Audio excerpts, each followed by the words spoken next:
हुआ बलवा।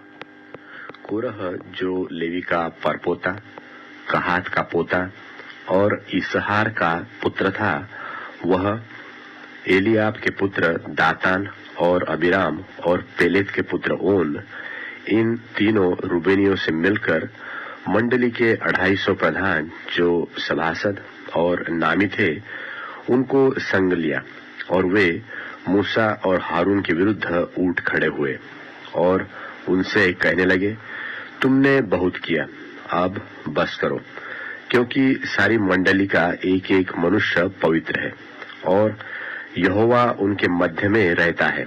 इसलिए तुम यहोवा की मंडली में ऊंचे पद वाले क्यों बन बैठे हो? यह सुनकर मूसा अपने मुंह के बल गिरा। फिर उसने कोरह और उसकी सारी मंडली से कहा कि बिहान को यहोवा दिखला देगा कि उसका कौन है और पवित्र कौन है, और उसको अपने समीप बुला लेगा। जिसको वह अपना चुन लेगा उसी को अपने समीप बुला भी लेगा। इसलिए हे कोरह, तुम अपनी सारी मंडली समेत यह करो, अर्थात अपना अपना धूपदान ठीक करो और कल उनमें आग रखकर यहोवा के सामने धूप देना। तब जिसको यहोवा चुन ले वही पवित्र ठहरेगा। हे लेवियो, तुम भी बड़ी बड़ी बातें करते हो, अब बस करो। फिर मूसा ने कोरह से कहा, हे लेवियो सुनो, क्या यह तुम्हें छोटी बात जान पड़ती है कि इस्राएल के परमेश्वर ने तुमको इस्राएल की मंडली से अलग करके अपने निवास की सेवकाई करने और मंडली के सामने खड़े होकर उसकी भी सेवा टहल करने के लिए अपने समीप बुला लिया है, और तुझे और तेरे सब लेवी भाइयों को भी अपने समीप बुला लिया है। फिर भी तुम याजक पद के भी खोजी हो, और इसी कारण तूने अपनी सारी मंडली को यहोवा के विरुद्ध इकट्ठी किया है। हारून कौन है कि तुम उस पर बुड़बुड़ाते हो? फिर मूसा ने एलियाब के पुत्र दातान और अबीराम को बुलवा भेजा और उन्होंने कहा, हम तेरे पास नहीं आएंगे। क्या यह एक छोटी बात है कि तू हमको ऐसे देश से जिसमें दूध और मधु की धाराएं बहती है, इसलिए निकाल लाया है कि हमें जंगल में मार डाले? फिर क्या तू हमारे ऊपर प्रधान भी बनकर अधिकार जताता है? फिर तू हमें ऐसे देश में जहां दूध और मधु की धाराएं बहती है ही नहीं पहुंचाया, और न हमें खेतों और दाख की बारियों के अधिकारी किया। क्या तू इन लोगों की आंखों में धूलि डालेगा? हम तो नहीं आएंगे। तब मूसा का कोप बहुत भड़क उठा और उसने यहोवा से कहा, उन लोगों की भेंट की ओर दृष्टि न कर। मैंने तो उनसे एक गधा नहीं लिया और न उनमें से किसी की हानि की है। तब मूसा ने कोरह से कहा, कल तू अपनी सारी मंडली को लेकर हारून के साथ यहोवा के सामने हाजिर होना, और तुम सब अपना अपना धूपदान लेकर उनमें धूप देना। फिर अपना अपना धूपदान जो सब समेत 250 होगे यहोवा के सामने ले जाना। विशेष करके तू और हारून अपना अपना धूपदान ले जाना। सो उन्होंने अपना अपना धूपदान लेकर और उनमें आग रखकर उन पर धूप डाला, और मूसा और हारून के साथ मिलाप वाले तंबू के द्वार पर खड़े हुए। और कोरह ने सारे मंडली को उनके विरुद्ध मिलाप वाले तंबू के द्वार पर इकट्ठा कर लिया। तब यहोवा का तेज सारी मंडली को दिखाई दिया। तब यहोवा ने मूसा और हारून से कहा, उस मंडली के बीच में से अलग हो जाओ कि मैं उन्हें पल भर में भस्म कर डालूं। तब वे मुंह के बल गिर के कहने लगे, हे परमेश्वर, हे सब प्राणियों के आत्माओं के परमेश्वर, क्या एक पुरुष के पाप के कारण तेरा क्रोध सारी मंडली पर होगा? यहोवा ने मूसा से कहा, मंडली के लोगों से कहा कि कोरह, दातान और अबीराम के तंबू के आसपास से हट जाओ। तब मूसा उठकर दातान और अबीराम के पास गया, और इस्राएलियों के वृद्ध लोग उसके पीछे पीछे गए। और उसने मंडली के लोगों से कहा, तुम उन दुष्ट मनुष्यों के डेरों के पास से हट जाओ और उनकी कोई वस्तु न छुओ, कहीं ऐसा न हो कि तुम भी उनके सब पापों में फंसकर मिट जाओ। यह सुन वे कोरह, दातान और अबीराम के तंबू के आसपास से हट गए। परंतु दातान और अबीराम निकलकर अपनी पत्नियों, बेटों और बाल बच्चों समेत अपने अपने डेरे के द्वार पर खड़े हुए। तब मूसा ने कहा, इससे तुम जान लोगे कि यहोवा ने मुझे भेजा है कि यह सब काम करूं, क्योंकि मैंने अपनी इच्छा से कुछ नहीं किया। यदि उन मनुष्यों की मृत्यु और सब मनुष्यों के समान हो और उनका दंड सब मनुष्यों के समान हो, तब जान जाओ कि मैं यहोवा का भेजा हुआ नहीं हूं। परंतु यदि यहोवा अपनी अनोखी शक्ति प्रकट करे और पृथ्वी अपना मुंह पसार कर उनको और उनका सब कुछ निगल जाए और वे जीते जी अधोलोक में जा पड़े, तो तुम समझ लो कि इन मनुष्यों ने परमेश्वर यहोवा का अपमान किया है। वह ये सब बातें कह ही चुका था कि भूमि उन लोगों के पांव के नीचे से फट गई और पृथ्वी ने अपना मुंह खोल दिया और उनका घरदार का सामान और कोरह के सब मनुष्यों को उनकी सारी संपत्ति को भी निगल लिया और वे और उनका सारा घर-बार जीवित ही अधोलोक में जा पड़े और पृथ्वी ने उनको ढांप लिया और वे मंडली के बीच में से नष्ट हो गए। और जितने इस्राएली उनके चारों ओर थे, वे उनका चिल्लाना सुन यह कहते हुए भागे कि कहीं पृथ्वी हमको भी निगल न ले। तब यहोवा के पास से आग निकली और उन 250 धूप चढ़ाने वालों को भस्म कर डाला।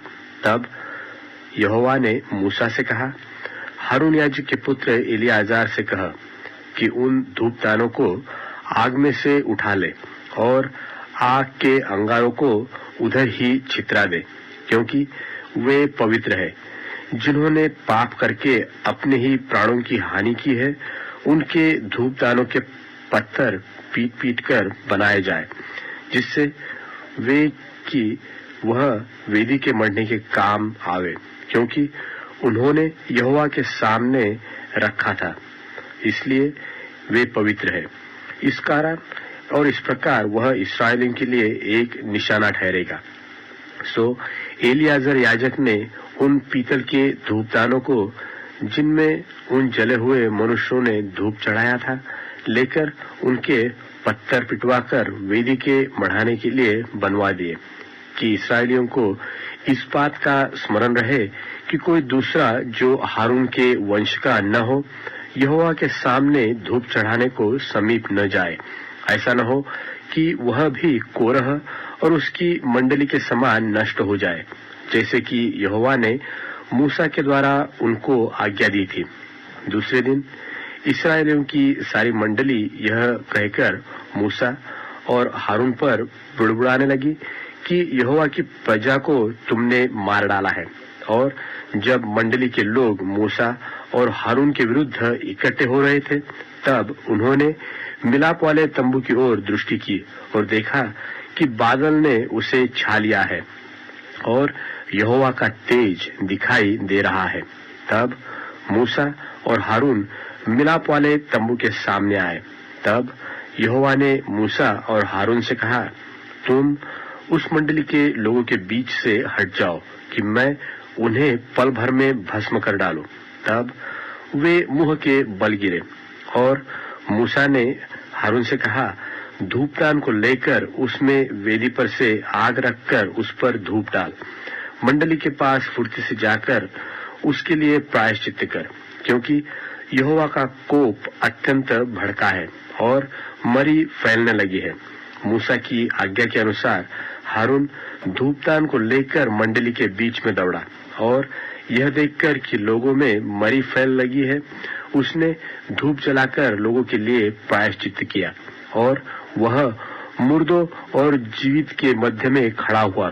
तब मरी थम गई और जो कोरह के संग भागी होकर मर गए थे, उन्हें छोड़ जो लोग इस मरी से मर गए थे, वे 14,700 थे।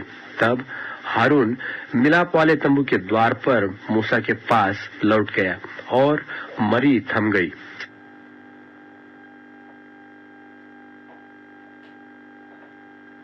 गिनती की पुस्तक अध्याय 17। गिनती की पुस्तक अध्याय 17।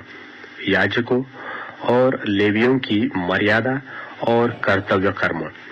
तब यहोवा ने मूसा से कहा, इस्राएलियों से बातें करके उनके पूर्वजों के घरानों के अनुसार उनके सब प्रधानों के पास से एक एक छड़ी ले और उन 12 छड़ियों में से एक एक पर एक एक के मूल पुरुष का नाम लिख और लेवियों की छड़ी पर हारून का नाम लिख, क्योंकि इस्राएलियों के पूर्वजों के घरानों के एक एक मुख्य पुरुष की एक एक छड़ी होंगी।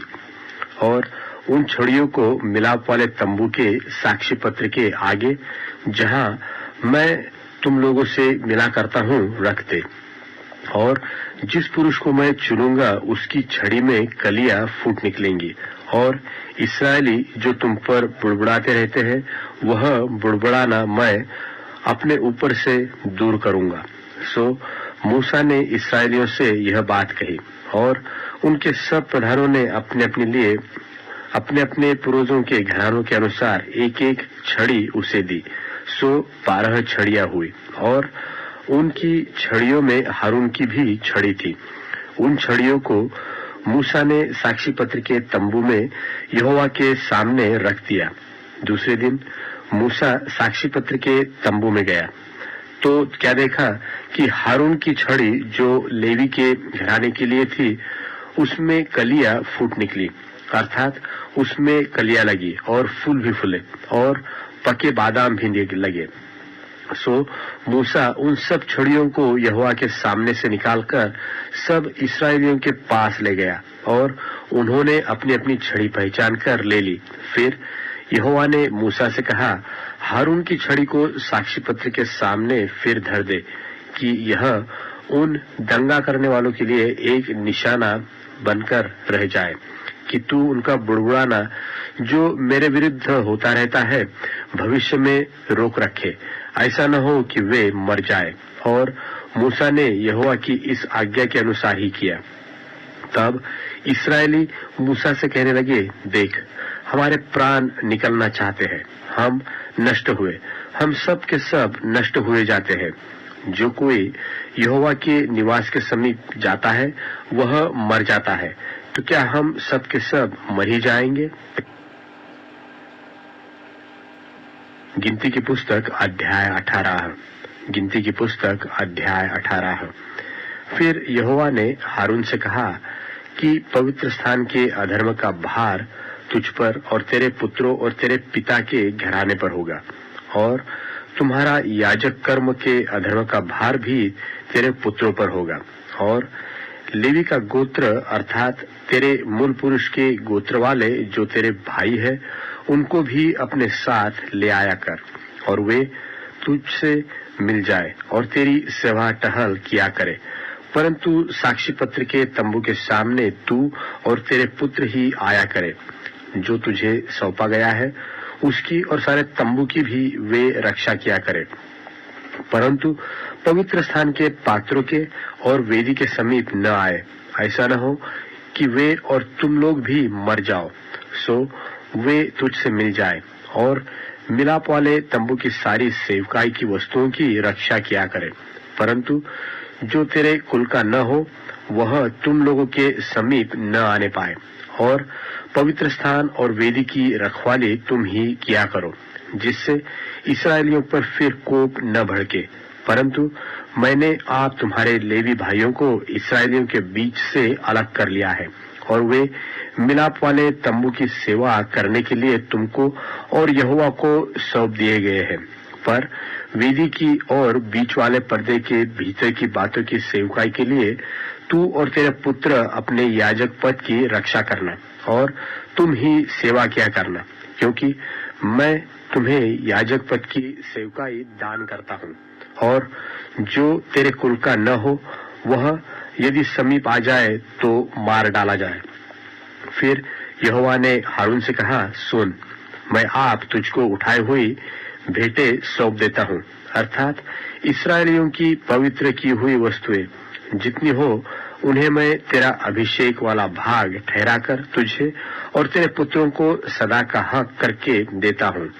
जो परम पवित्र वस्तुएं आग में होम न की जाएगी वे तेरी ही ठहरे, अर्थात इस्राएलियों के सब चढ़ावों में से उनके सब अन्न बलि, सब पाप बलि और सब दोष बलि जो वे मुझको दे देते हैं वह तेरे और तेरे पुत्रों के लिए परम पवित्र ठहरे।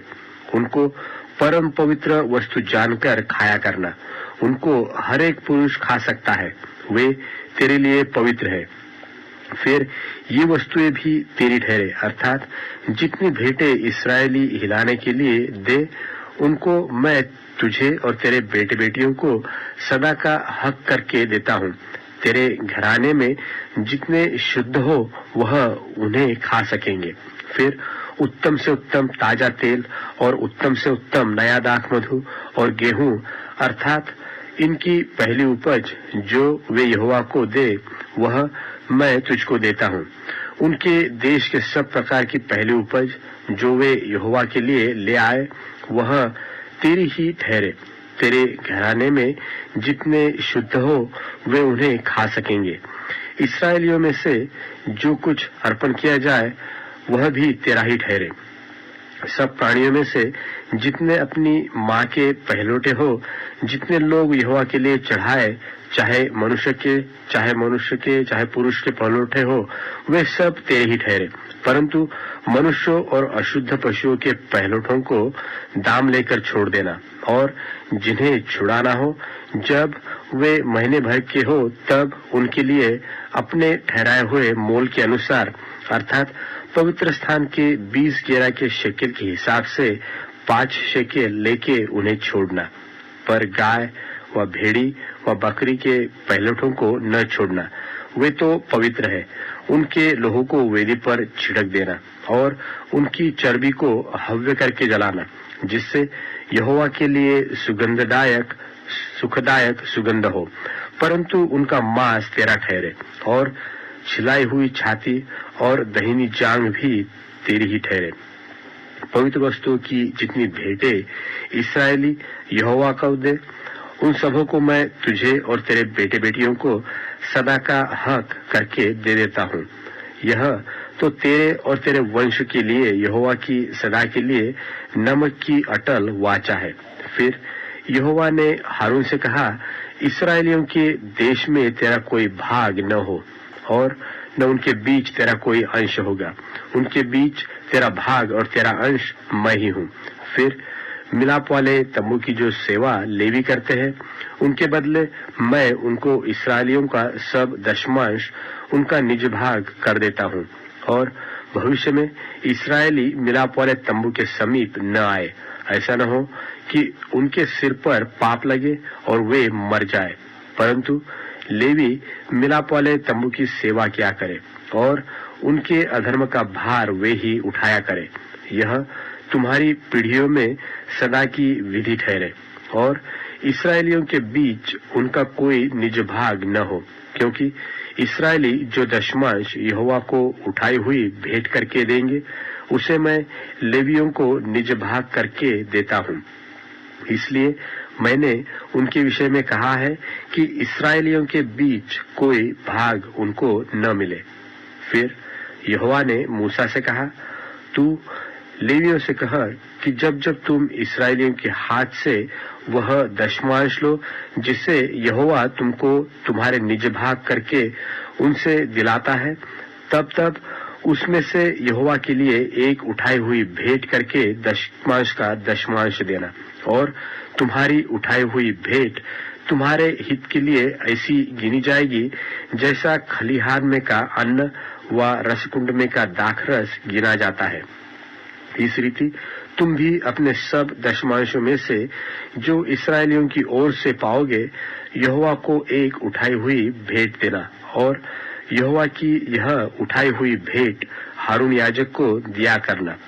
जितने दान तुम पाओ उनमें से हर एक का उत्तम से उत्तम भाग जो पवित्र ठहरा है, सो उसे यहोवा के लिए उठाई हुई भेंट करके पूरी पूरी देना।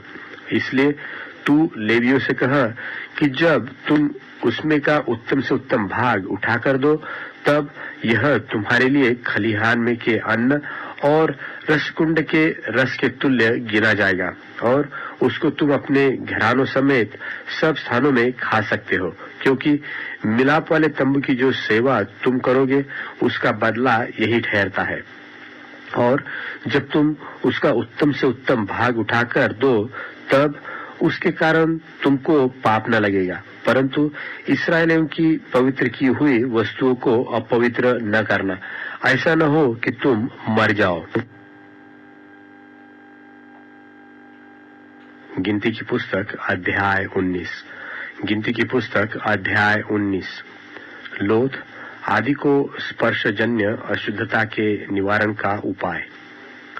फिर यहोवा ने मूसा और हारून से कहा, व्यवस्था की जिस विधि की आज्ञा यहोवा देता है वह यह है कि तू इस्राएलियों से कह कि मेरे पास एक लाल निर्दोष बछिया ले आओ, जिसमें कोई भी दोष न हो और जिस पर जुआ कभी न रखा गया हो। तब उसे एलियाजर याजक को दो, और वह उसे छावनी से बाहर ले जाए, और कोई उसको उसके सामने बलिदान करे। तब एलियाजर याजक अपनी उंगली से उसका कुछ लोहू लेकर मिलाप वाले तंबू के सामने की ओर 7 बार छिड़क दे। तब कोई उस बछिया को खाल, मांस, लोहू और गोबर समेत उसके सामने जलाए, और याजक देवदारू की लकड़ी, जूफा और लाल रंग का कपड़ा लेकर उस आग में जिसमें बछिया जलती हो डाल दे। तब वह अपने वस्त्र धोए और स्नान करे। इसके बाद वह छावनी में आए, परंतु सांझ तक अशुद्ध रहे, और जो मनुष्य उसको जलाए वह भी जल से अपने वस्त्र धोए और स्नान करे और सांझ तक अशुद्ध रहे। फिर कोई शुद्ध पुरुष उस बछिया की राख बटोरकर छावनी के बाहर किसी शुद्ध स्थान में रख छोड़े, और वह राख इस्राएलियों की मंडली के लिए अशुद्धता से छुड़ाने वाले जल के लिए रखी रहे। वह तो पाप बलि है। और जो मनुष्य बछिया की राख बटोरे वह अपने वस्त्र धोए और सांझ तक अशुद्ध रहे। और यह इस्राएलियों के लिए और उनके बीच रहने वाले परदेशियों के लिए भी सदा की विधि ठहरे। जो किसी मनुष्य की लोथ छुए वह 7 दिन तक अशुद्ध रहे। ऐसा मनुष्य तीसरे दिन उस जल से पाप छुड़ाकर अपने को पावन करे और 7वें दिन शुद्ध ठहरे। परंतु यदि वह तीसरे दिन आपको पाप छुड़ाकर पावन न करे तो 7वें दिन शुद्ध न ठहरेगा। जो कोई किसी मनुष्य की लोथ छूकर पाप छुड़ाकर अपने को पावन न करे वह यहोवा के निवास स्थान का अशुद्ध करने वाला ठहरेगा, और वह प्राणी इस्राएल में से नाश किया जाए। अशुद्धता से छुड़ाने वाला जल उस पर न छिड़का गया, इस कारण वह अशुद्ध ठहरेगा, उसकी अशुद्धता उसमें बनी रहेगी। यदि कोई मनुष्य डेरे में मर जाए तो व्यवस्था यह है कि जितने उस डेरे में रहे व उसमें जाए वे सब 7 दिन तक अशुद्ध रहे। और हर एक खुला हुआ पात्र जिस पर कोई ढकना न लगा हो वह अशुद्ध ठहरे। और जो कोई मैदान में तलवार से मारे हुए को, अपनी मृत्यु से मरे हुए को व मनुष्य की हड्डी को व किसी कब्र को छुए तो 7 दिन तक अशुद्ध रहे। अशुद्ध मनुष्य के लिए जलाए हुए पाप बलि की राख में से कुछ लेकर पात्र में डालकर उस पर सोते का जल डाला जाए। तब कोई शुद्ध मनुष्य जूफा लेकर उस जल में डुबाकर जल को उस डेरे पर और जितने पात्र और मनुष्य उसमें हो उन पर छिड़के, और हड्डी के व मारे हुए के व मृत्यु से मरे हुए के व कब्र के छूने वाले पर छिड़क दे। वह शुद्ध पुरुष तीसरे दिन और सातवें दिन उस अशुद्ध मनुष्य पर छिड़के, और सातवें दिन वह उसके पाप छुड़ाकर उसको पावन करे। तब वह अपने वस्त्रों को धोकर और जल से स्नान करके सांझ को शुद्ध ठहरे। और जो कोई अशुद्ध होकर अपने पाप छुड़ाकर अपने को पावन न कराए, वह प्राणी यहोवा के पवित्र स्थान का अशुद्ध करने वाला ठहरेगा। इस कारण वह मंडली के बीच में से नाश किया जाए। अशुद्धता से छुड़ाने वाला जल उस पर न छिड़का गया, इस कारण वह अशुद्ध ठहरेगा, और यह उनके लिए सदा की विधि ठहरे। जो अशुद्धता से छुड़ाने वाला जल छिड़के, वह अपने वस्त्रों को धोए, और जिस जन से अशुद्धता से छुड़ाने वाला जल छू जाए, वह भी सांझ तक अशुद्ध रहे। और जो कुछ वह अशुद्ध मनुष्य छुए, वह भी अशुद्ध ठहरे, और जो प्राणी उस वस्तु को छुए, वह भी सांझ तक अशुद्ध रहे। गिनती की पुस्तक अध्याय 20। गिनती की पुस्तक अध्याय 20। मूसा और हारून का पाप और उस पाप का दंड। पहले महीने में सारी इस्राएली मंडली के लोग सीने नाम जंगल में आ गए और कादेश में रहने लगे, और वहां मरियम मर गई और वहीं उसको मिट्टी दी गई। वहां मंडली के लोगों के लिए पानी न मिला, सो वे मूसा और हारून के विरुद्ध इकट्ठे हुए, और लोग यह कहकर मूसा से झगड़ने लगे कि भला होता कि हम उस समय ही मर गए होते जब हमारे भाई यहोवा के सामने मर गए, और तुम यहोवा की मंडली को इस जंगल में क्यों ले आए हो कि हम अपने पशुओं समेत यहाँ मर जाए। और तुमने हम लोगों को मिस्र से क्यों निकालकर इस बुरे स्थान में पहुंचाया है। यहाँ तो बीज व अंजीर व दाखलता व अनार कुछ नहीं है, यहाँ तक कि पीने को कुछ पानी भी नहीं है। तब मूसा और हारून मंडली के सामने से मिलाप वाले तंबू के द्वार पर जाकर अपने मुंह के बल गिरे, और यहोवा का तेज उनको दिखाई दिया। तब यहोवा ने मूसा से कहा, उठ, लाठी को ले, और तू अपने भाई हारून समेत मंडली को इकट्ठा करके उनके देखते उस चट्टान से बातें कर, तब वह अपना जल देगी। इस प्रकार से तू चट्टान में से उनके लिए जल निकालकर मंडली के लोगों को और उनके पशुओं को पिला। यहोवा की इस आज्ञा के अनुसार मूसा ने उसके सामने से लाठी को ले लिया, और मूसा और हारून ने मंडली को उस चट्टान के सामने इकट्ठा किया। तब मूसा ने उससे कहा, हे दंगा करने वालों, सुनो, क्या हमको इस चट्टान में से तुम्हारे लिए जल निकालना होगा। तब मूसा ने हाथ उठाकर लाठी चट्टान पर 2 बार मारी, और उसमें से बहुत पानी फूट निकला, और मंडली के लोग अपने पशुओं समेत पीने लगे।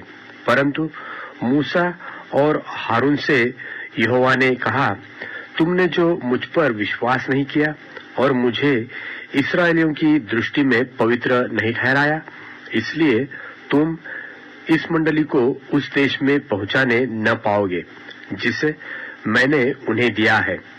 उस सोते का नाम मरीबा पड़ा, क्योंकि इस्राएलियों ने यहोवा से झगड़ा किया था और वह उनके बीच पवित्र ठहराया गया। एदोमियों का इस्राएलियों को अपने पास होकर चलने से बरजना। फिर मूसा ने कादेश से एदोम के राजा के पास दूत भेजे कि तेरा भाई इस्राएल यो कहता है कि हम पर जो जो क्लेश पड़े हैं वह तू जानता होता, अर्थात यह कि हमारे पुरखा मिस्र में गए थे और हम मिस्र में बहुत दिन रहे, और मिस्रियों ने हमारे पुरखाओं के साथ और हमारे साथ भी बुरा बर्ताव किया। परंतु जब हमने यहोवा की दोहाई दी, तब उसने हमारी सुनी और एक दूत को भेजकर हमें मिस्र से निकाल ले आया है। सो अब हम कादेश नगर में हैं, जो तेरे सिवाने ही पर है, सो हमें अपने देश में से होकर जाने दे। हम किसी खेत व दाख की बारी से होकर न चलेंगे और कुओं का पानी न पिएंगे, सड़क सड़क होकर चले जाएंगे और जब तक तेरे देश से बाहर न हो जाए तब तक न दाहिने न बाएं मुड़ेंगे। परंतु एदोमियों ने उनसे पास कहला भेजा कि तू मेरे देश में से होकर मत जा, नहीं तो मैं तलवार लिए हुए तेरा सामना करने को निकलूंगा। इस्राएलियों ने उसके पास फिर कहला भेजा कि हम सड़क ही सड़क चलेंगे और यदि हम और हमारे पशु तेरा पानी पिए तो उसका दाम देंगे, हमको और कुछ नहीं, केवल पांव पांव चलकर निकल जाने दे। परंतु उसने कहा, तू आने न पाएगा। और एदोम बड़ी सेना लेकर भुजबल से उनका सामना करने को निकल आया। इस प्रकार एदोम ने इस्राएल को अपने देश के भीतर से होकर जाने देने से इनकार किया, इसलिए इस्राएल उसकी ओर से मुड़ गया। हारून की मृत्यु। तब इस्राएलियों की सारी मंडली कादेश से कूच करके होर नाम पहाड़ के पास आ गई और एदोम देश के सिवाने पर होर पहाड़ में यहोवा ने मूसा और हारून से कहा, हारून अपने लोगों में जा मिलेगा, क्योंकि तुम दोनों ने जो मरीबा नाम सोते पर मेरा कहना छोड़कर मुझसे बलवा किया है, इस कारण वह उस देश में जाने न पाएगा जिसे मैंने इस्राएलियों को दिया है। सो तू हारून और उसके पुत्र अलियाजर को होर पहाड़ पर ले चल और हारून के वस्त्र उतार के उसके पुत्र अलियाजर को पहना, तब हारून वही मरकर अपने लोगों में जा मिलेगा। यहोवा की इस आज्ञा के अनुसार मूसा ने किया और वे सारी मंडली के देखते होर पहाड़ पर चढ़ गए। तब मूसा ने हारून के वस्त्र उतार के उसके पुत्र अलियाजर को पहनाए और हारून वहीं पहाड़ की चोटी पर मर गया।